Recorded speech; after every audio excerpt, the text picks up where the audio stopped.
If you visit any rather old English cemetery, you'll see a strange and at the same time interesting sight. There are cages installed over some graves. But why? For what reason? Why would anyone want to put such cages in cemeteries? And who were buried in such graves? You'll soon find out.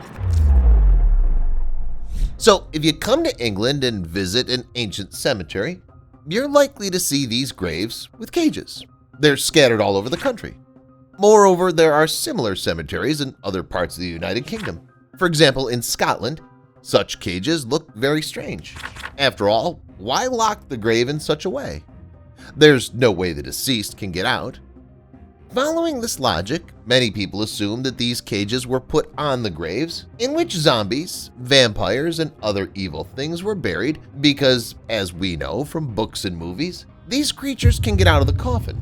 This has its own logic. Even today, many people believe in the existence of evil spirits and the undead, let alone a few centuries ago when almost each person believed in evil spirits. So, were there really zombies and vampires in Britain? Unlikely. The cages were not installed because of vampires, but because of so-called resurrectionists, and I'm not talking about fantastic necromancer wizards capable of bringing the dead to life. Resurrectionists. To understand who the resurrectionists were, we must look to the history. In the 18th and 19th centuries, medicine was actively developing in Great Britain and in the rest of Europe. Doctors were actively studying the human body and diseases, creating medications and inventing new methods of surgery. In short, science was actively developing. However, it could not develop just like that. Scientists and doctors needed fresh biological material on which they could practice, conduct experiments and research, and with the help of which they could lecture on anatomy. As grim as it may sound, human bodies were such material. Officially, according to the laws of Great Britain at that time, only bodies of people who had been subjected to the death penalty and bodies of homeless people were allowed for experiments. However, this was not enough. The demand was outreaching supply, so a very peculiar and dark business was quickly organized. Numerous marauding grave diggers, devoid of all moral principles, did not disdain to dig out a person's body from a grave in order to sell it to scientists. It was these marauders who came to be called resurrectionists because it was as if they were bringing the body back to our world. Counteraction. Scientists needed the freshest possible biological material for experiments and tests. For this reason, the resurrectionists did not hesitate. As soon as the funeral ceremony was over, they would wait for the best moment when no one saw them, dig up the grave and remove the body, which they quickly carried to the scientists in order to get the dirty money. At first, little attention was paid to this, but soon relatives of the dead people and cemetery workers began to suspect something was wrong.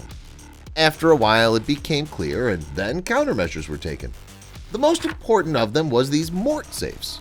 Relatives began to install the cages over the graves of the deceased to prevent resurrectionists from doing anything. As a rule, these cages were temporary. After a while, weeks, months, or even years, the cages were removed because the body was no longer of interest to science since it was not fresh, and thus resurrectionists would not have taken it out from the grave. However, some people were too cautious and did not want to remove the cages, so they're installed in many cemeteries to this day. That's what we can see these days. In addition to this, the resurrectionists were fought in other ways. For example, wealthy people began to bury their relatives in iron coffins, which were impossible to open. Many relatives and friends of the deceased began to keep watch and observe the grave of the deceased for some time after the funeral so that their body would not be stolen. Finally, security at these cemeteries was increased. In particular, burial sites were actively patrolled by night patrols. Shady business. As I said before, digging bodies out of graves has become a real shady and dark business in Great Britain. Resurrectionists received money for dirty and immoral work.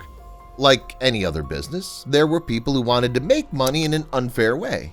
I mean, digging up bodies is of course very dishonest, despicable, and horrible in itself, but there were worse resurrectionists. Generally speaking, body snatching has been a problem in Britain for years and even decades. This dark business reached its peak in the 1820s when people began to take action against resurrectionists. This business reached its maximum limit in 1828. In that year, the so-called Burke and Hare murders took place in Edinburgh, Scotland. They were committed by Irish immigrants William Burke and William Hare. Between November 1827 and October 1828, they killed 16 people in the vicinity of West Port Street in Edinburgh. As you can guess, they did it for profit. They sold the bodies of their victims, just as other resurrectionists have done. The difference is that those resurrectionists didn't kill anyone. Burke and Hare cooperated with the famous Scottish physician, anatomist, and surgeon Robert Knox. It was he who bought the bodies Burke and Hare gave him.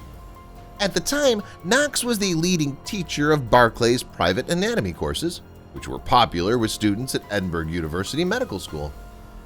The horrifying events prompted a manhunt. Soon the criminals, as well as 2 women, their accomplices, were arrested and put on trial. The accomplices were released for lack of evidence. Hare cut a deal, testifying against Burke in exchange for immunity from further prosecution. Burke was executed in 1829. Ironically, his body was subsequently taken to Edinburgh University, where scientists did to it exactly what Knox did to Burke and Hare's victims. As for Knox, though, he did not lose his license to practice medicine. He was publicly condemned and forced to leave Edinburgh. The events that took place in Edinburgh, as well as those that preceded them, marked a turning point in the entire history of body snatching. By that time, the British government had become involved and decided to put an end to all this horror at the state level by drafting a special law. In 1829, Parliament established a commission to investigate the state of British anatomy in detail. The work of the commission ended with the passage of the Anatomy Act in 1832. This act abolished the custom of anatomizing the bodies and executed criminals and permitted the dissection and examination of human bodies for medical purposes and for the study of anatomy.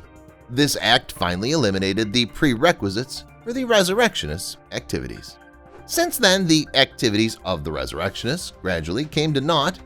The body snatchers eventually disappeared as elements of society, and the cages left on many graves became a symbol of a terrible period in British history.